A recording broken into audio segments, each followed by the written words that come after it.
Hello, Fada.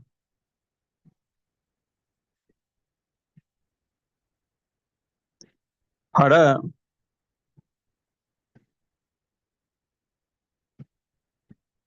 Hello. Yes, sir. Yes, sir. Yes, sir. Okay. So, sir, Now you shall please. sure. Sir, you are the host, sir.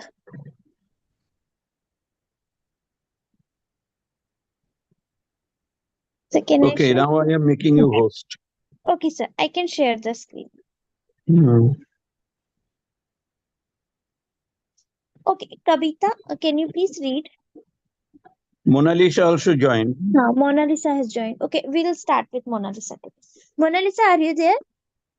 Yes, ma'am. Mona Lisa, can you please read for us? Yes.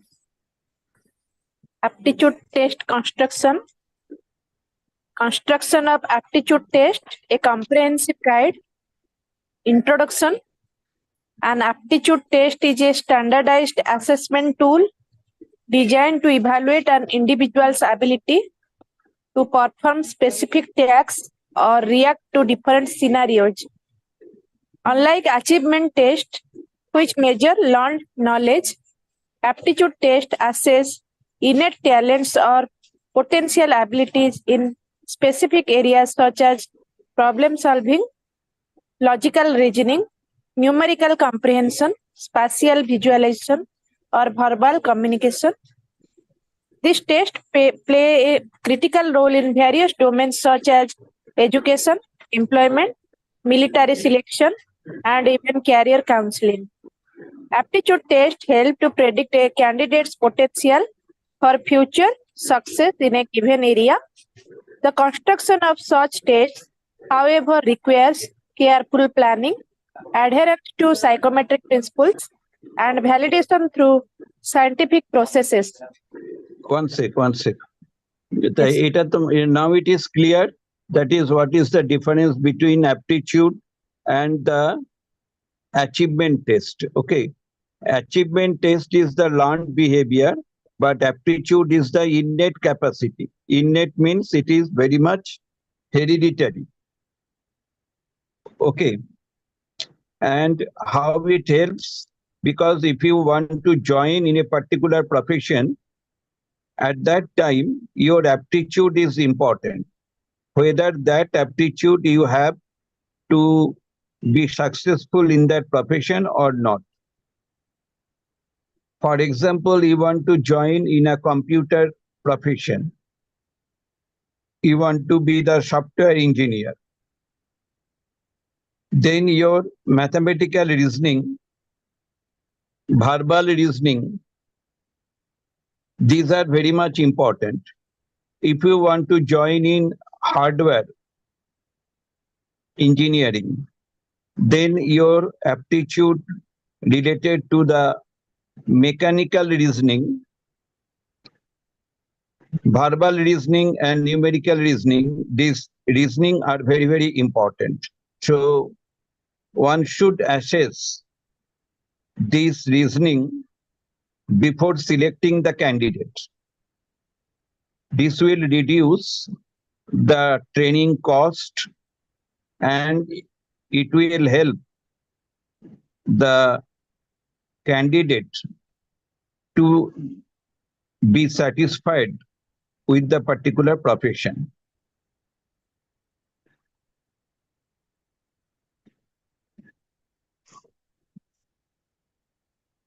And it is the function of the applied psychometrician to explore what are the aptitudes needed for the specific profession and to design the questions or the items for assessment of aptitude.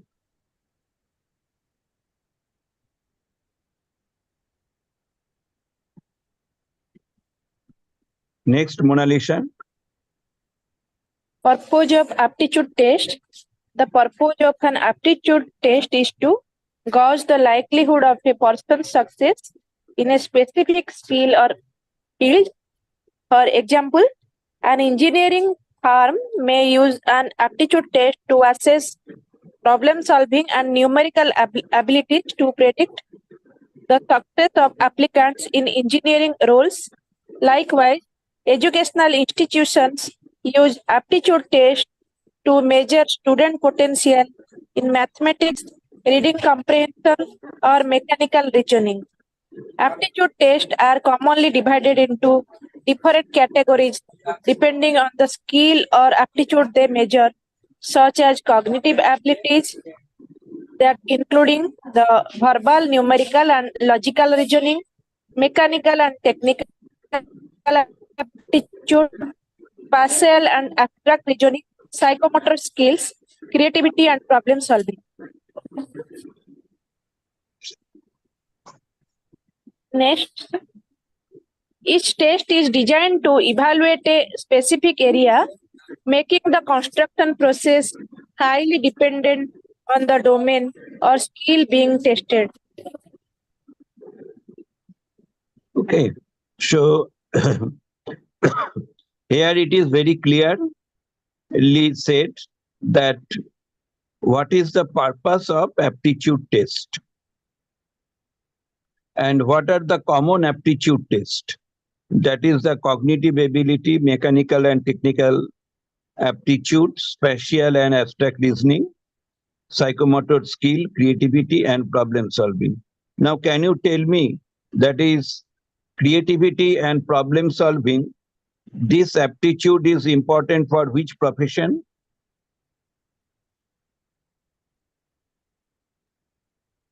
The researcher. Yeah, that is true. And the psychomotor skills? Psychomotor skills. Which profession? Sir, athletics. Athletics. Spatial and abstract reasoning? Literature. No. Abstract. Spatial, that is the space perception. Engineer. Spatial and abstract reasoning, where the spatial reasoning very important? Driving.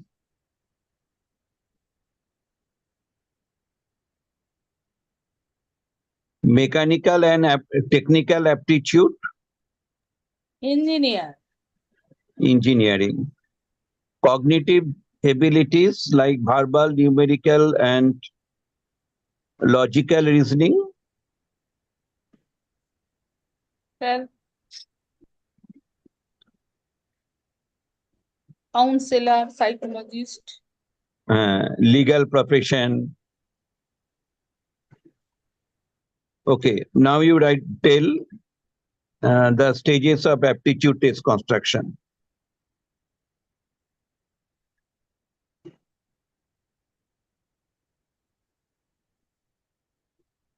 Hello, Phara, you go up. Yes, sir.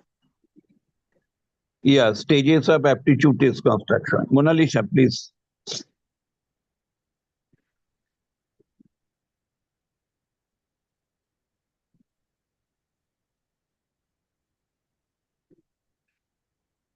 Okay, Kavita, please you read it. Ma'am, is it possible to enlarge the... You can zoom it from. Okay. Actually, I'm using my mobile. Kavita, can you please zoom in your screen? Okay. Yeah.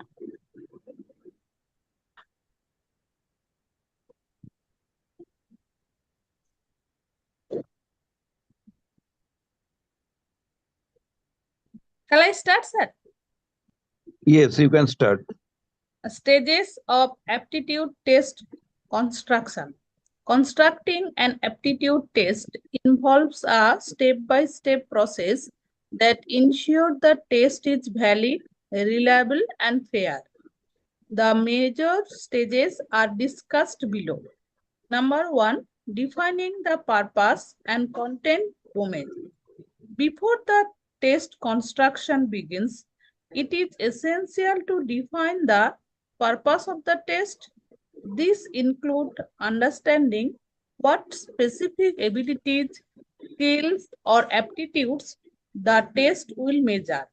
For instance, if the test aims to evaluate logical reasoning skill, the test constructor should be clear about the various subdomains of logical reasoning. Example, deductive reasoning, pattern recognition. Once the purpose is clear, the next step to define the content domain. This refers to the area of knowledge or ability that test will cover. To do this, a thorough job analysis or subject matter analysis is required to ensure that the test accurately reflects the ability it is meant to measure. For example, constructing an aptitude test for mechanical reasoning would require a detailed study of the technical skills and cognitive processes involved in the tasks related to machinery. The test developer must also decide on the target population for the test. For instance, an aptitude test developed for high school students will differ significantly for one designated for the professional engineers. The level of difficulty and the cultural relevance of the test items must align with the population. Okay, that means initially you have to do the job analysis. If you do the job analysis, then you can identify, that is, what are the tasks to be performed by the candidate. And for each task, what are the aptitudes are involved. This thing you have to do. This is clear. Yes, sir. Okay, now next.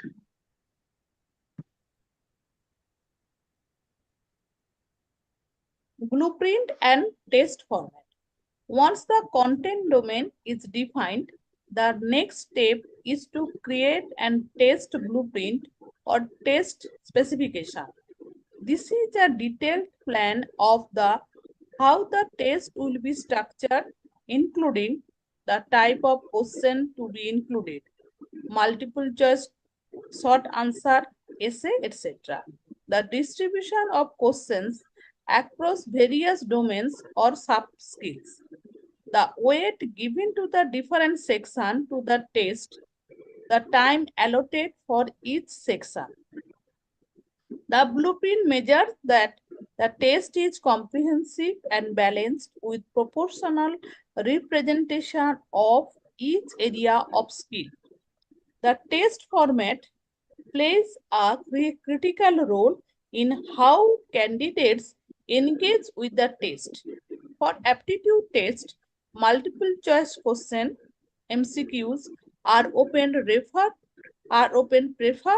due to their objectivity, easy of scoring, and ability to cover a broad range of content.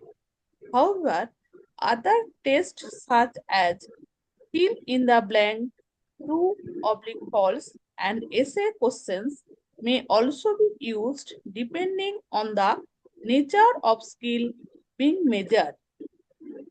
Item writing and review. The quality of an item is determined by the quality of its item questions. Item written is the process of creating individual test questions that accurately measure the abilities defined in the test blueprint. Written good item is a skillful task that involves several key considerations. Clarity. The question must be written clearly and concisely so that they are easily understandable to the test takers. Relevance. Each question should be directly related to the ability being measured. Difficulty level. Items should range in the difficulty from easy to hard to distinguish between different levels of ability. Avoiding bias. Test questions should be free of cultural, gender, or socio-economic bias to ensure fairness to all test takers. Items are often written by the subject matter expert who are knowledgeable about the skill being tested. However, once the items are written, they must undergo a thorough review by a panel of experts to ensure that they meet psychometric standards. Items that are ambiguous, too easy, or too hard, or irrelevant to the domain are discarded or revised. Quiz testing and item analysis.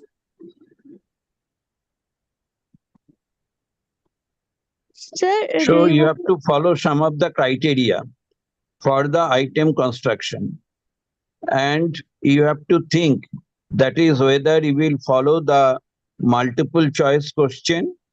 Usually we use the multiple choice question. Okay. In case of the multiple choice question, usually there are 4 number of options. So each has equal chance of 25% correct answer. So that is the basic assumption.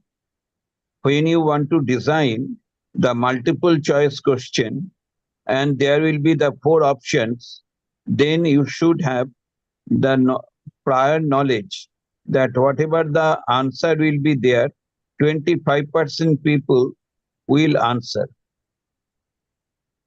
Okay. Why 25% people?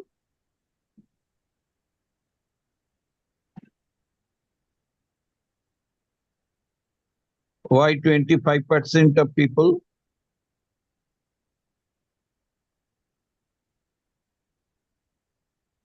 And we test the aptitude. If the all are correct, that the question is so easy. Equal probability, yes, equal probability. If you think that is the 90% correct answer, that means your questionnaire has to be modified.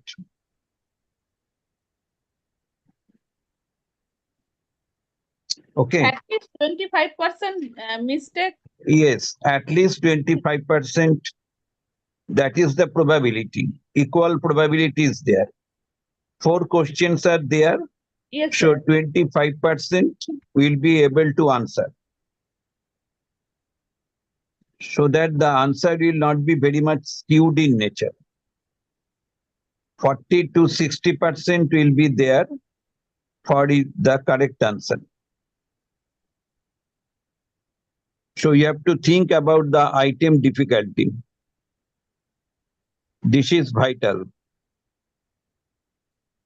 And Sir, also the avoiding of the bias. That is the people who are high socioeconomic status, their performance will be better in comparison with the poor. It should not be like that. Sir, in knowledge questionnaire, we judge the knowledge. If the 25% is correct or 50%, this knowledge level will be poor, sir.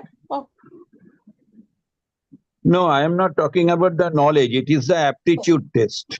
No, sir. I asked the question. That is, each individual has some abilities, has some potentiality. Okay. Therefore, we can assume that 25% chance is there for the correct answer. Sir, in case of multiple choice and knowledge questionnaire, how much percentage we achieve that this student would be? That is the basic assumption. At least 25% of the people, if there are 100 candidates, so there is a chance for the correct answer 40 to 60% total. That's it.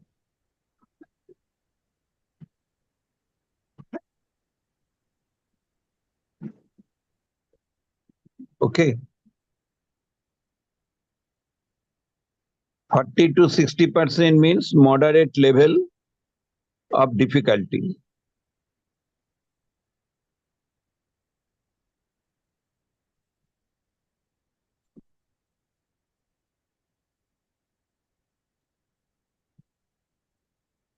Okay, now go to the next. Pre-testing and item analysis.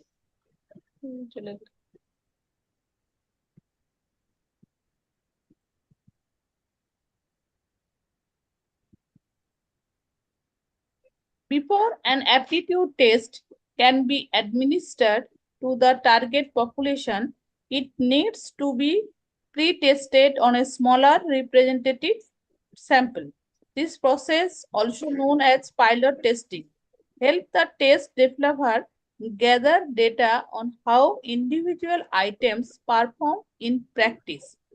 Through item analysis, test developer can evaluate each question's difficulty index, the percentage of test takers who answer the item correctly, the discrimination index, how well the item distinguishes between high and low performers, items that do not perform well, too easy, too difficult, or too discrimination can be revised or removed.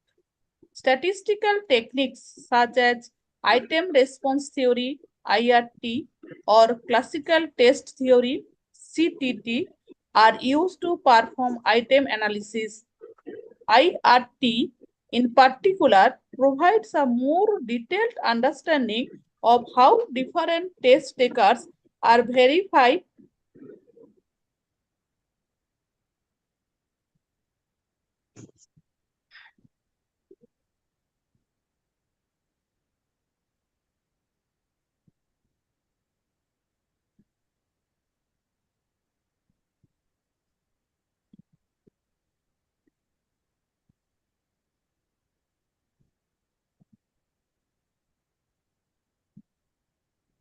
Ma'am, it should be go down, ma'am. Go up, ma'am. Go up.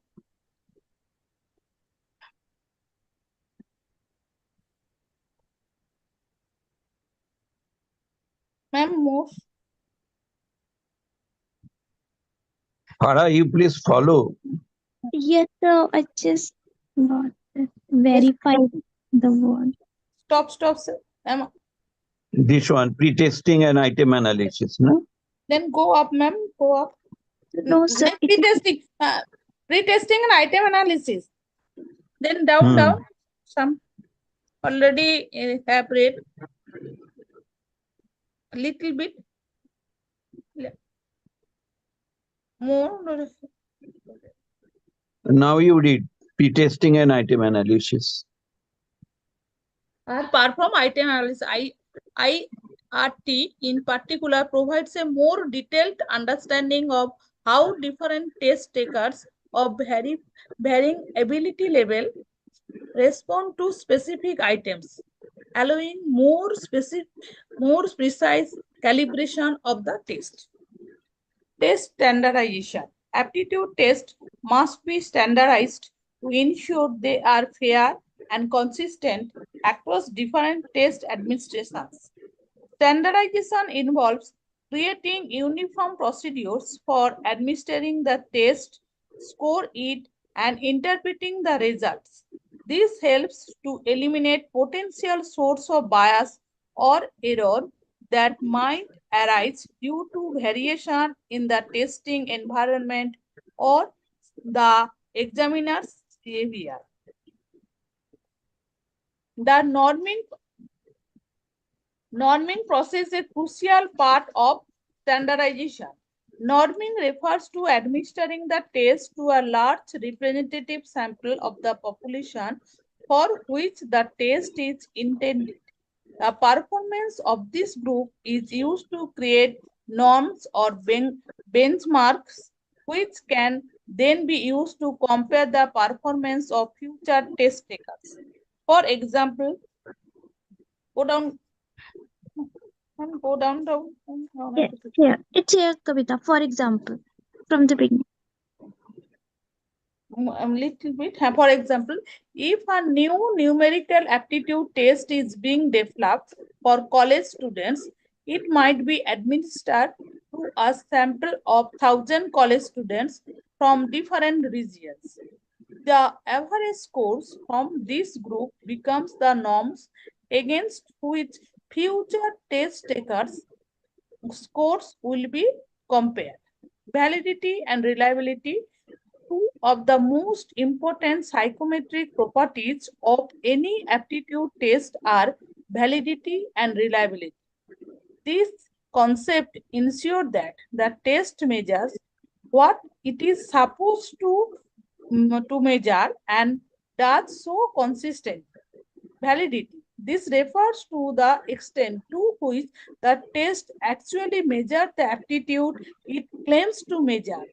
There are different types of validity, including content validity, measures the test covers all relevant aspects of the ability being measured. Construct validity ensure that test is measuring the theoretical construct it is supposed to measure. Criterion validity, related validity, measures how well the test correlates with other established measure of the same ability, such as job performance. Reliability, this refers to the consistency of the test results over time. Reliable test will yield the same results when administered to the same person under the same conditions. Method of assessing reliability include test-retest reliability, parallel forms reliability, and internal consistency measures like CONVAT alpha.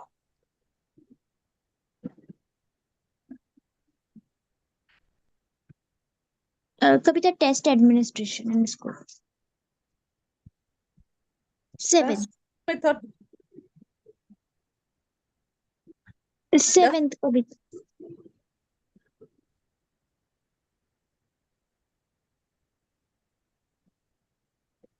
So this part is clear, this reliability and validity?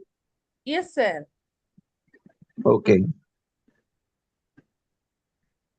Test administration and scoring. Once the test has been constructed, validated, and standardized, it is ready for administration. The test can be administered in different ways depending on the context. Paper and pencil test, traditional method where the candidates write their answers on the paper.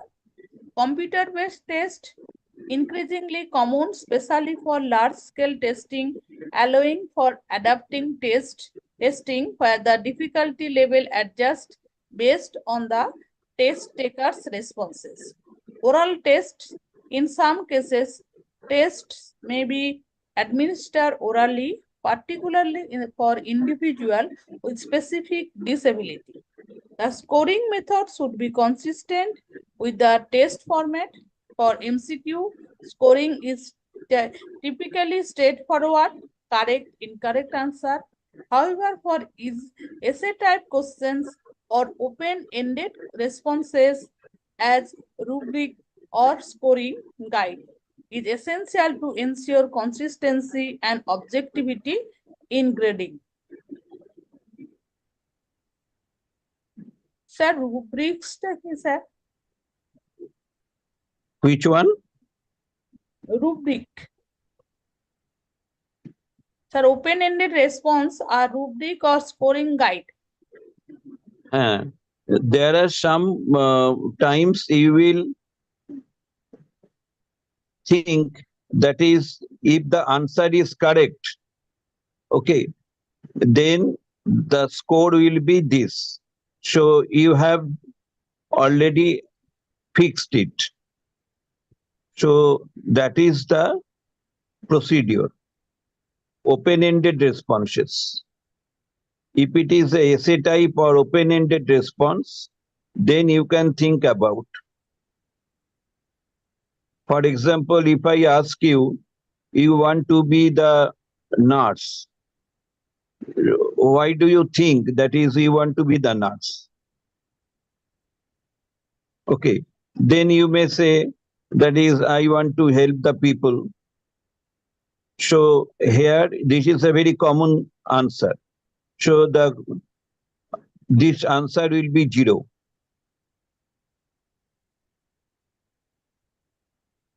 Now it is clear. Yes, sir. So like that you can make the coding.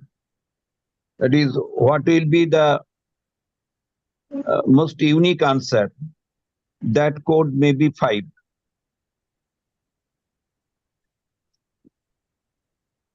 And if it is that, okay, I want to help the people, I want to serve the something, if you say, or I want to learn the nursing, that may be the grade 2.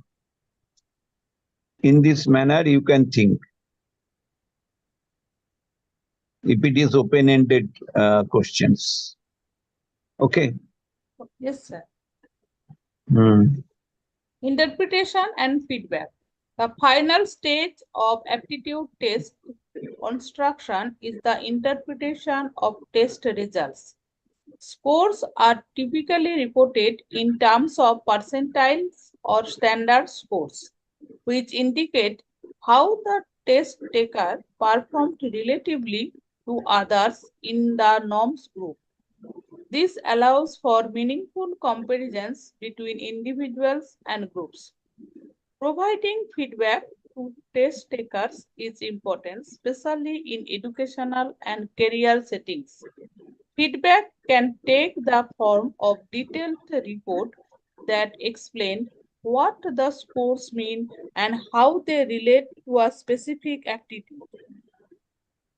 Challenges in aptitude test construction. Despite the rigorous process involved in constructing aptitude tests, several challenges can arise.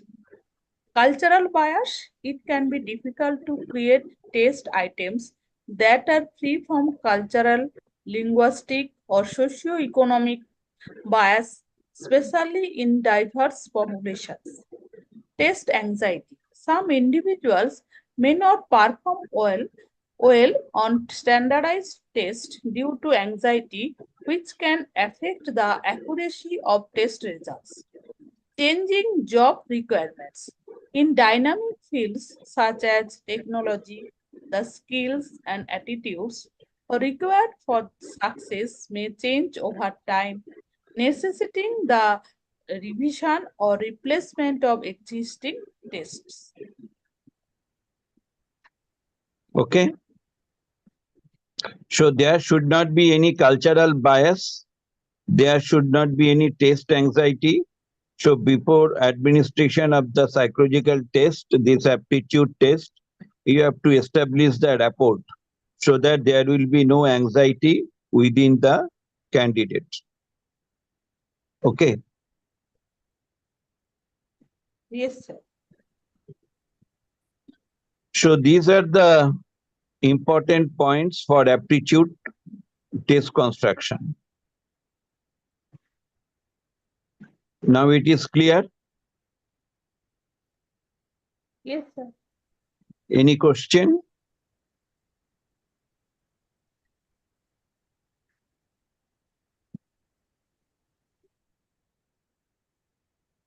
Okay.